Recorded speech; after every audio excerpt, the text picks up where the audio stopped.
सालाना 4% के 1 से 5 लाख तक का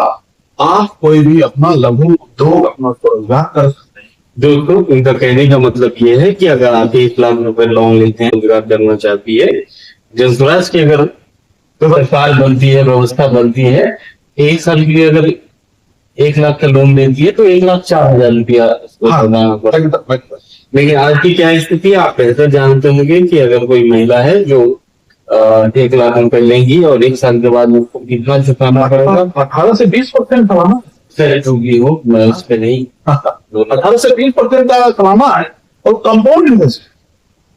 और उसमें भी जब अभी लोग जाते हैं फल के लिए, लोग उनके पास कदम बेचे हुए हैं गर्दन पे, नहीं भाई आज का डेट है तो आज चाहिए, ये नहीं हाँ आप घर का सामान बेचो कुछ बेचो, लेकिन मुझे चाहिए, यू हैव टू पे। लोग भाग हैं। देखिए सरकार क्या करेगी, किस सरकार की बात में बोल रहे हैं, इनका अपना कायदा कानून, क्योंकि यहाँ के जो अफसर हैं, जो ऑफिसर्स हैं, जो कि बहुत भयानक तरीके से भ्रष्ट होते हैं,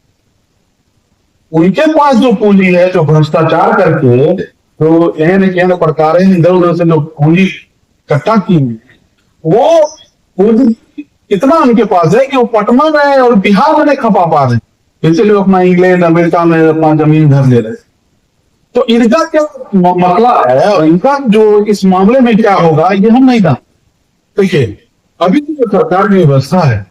उसमें जो ऋण दिया जा रहा है 1% पर मंथ के हिसाब से 12% सालाना पे दिया जा रहा है।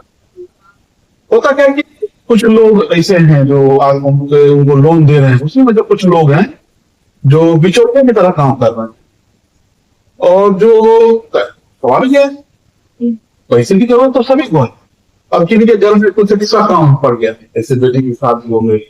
या श्राद्ध कर्म हो गया या कुछ बच्चे की पढ़ाई हो गई, उसके लिए उसको अगर एक्स्ट्रा पैसे की जरूरत है तो जो बिचौलिए हैं वो उनको पैसा मुहैया कराते हैं,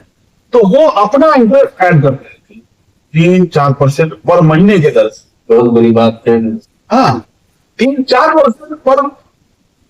जो इंटरेस्ट रहता है 3-4% रहता है, मतलब 100 रुपए में 4 रुपया पर महीना, तो इस हिसाब से 60% का सालाना हो गया। 60% का सालाना 1 साल में हाँ 1 लाख का 1 लाख का 2 लाख,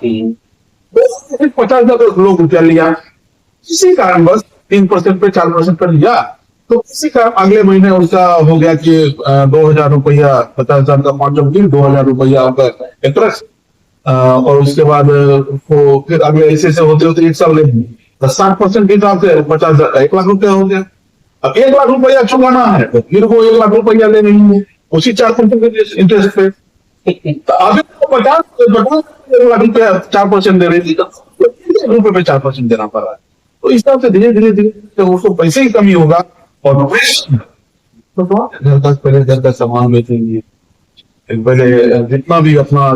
स्कीम है आपके हिसाब से जो आप बोल रहे हैं, ये स्वरोजगार वाला स्कीम नहीं, स्वरोजगार एकदम नहीं है, कर्ज वाला स्कीम है, और जितने भी सब लोग को गरीब करने वाला है। इसके लिए जैसे कि आप अपना कुछ भी स्वरोजगार लगा, जैसे आप बकरी पालन कर सकते हैं, मुर्गी पालन कर सकते हैं, अभी अंडा का व्यवसाय बहुत ज्यादा है, मुर्गी बात करके अंडा आप बेच सकते हैं, बहुत अच्छा होती है। जैसे कि महिलाएं जो कुछ होती है अचार बनाने में माहिर होती है,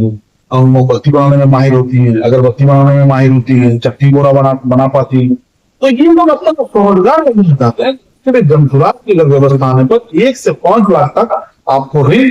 4% सालाना, मतलब 12 महीने में आपको 100 रुपए का बचत, ये हम लोग उपलब्ध कराएंगे, जनसुराज उपलब्ध कराएगी, जनसुराज सरकार उपलब्ध कराएगी, और जो भी लोग हैं उसकी मदद करें। अगर किसी कारणवश सूद देने में नौजवान जनसुराज सरकार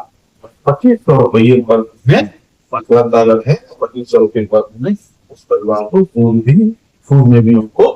मिल जाएगी। तो आपके माध्यम से ऋण के मद में मैं अपनी माताओं बहनों से एक गुजारिश करना चाहूंगा कि आप कहीं भी किसी से कर्ज देते हैं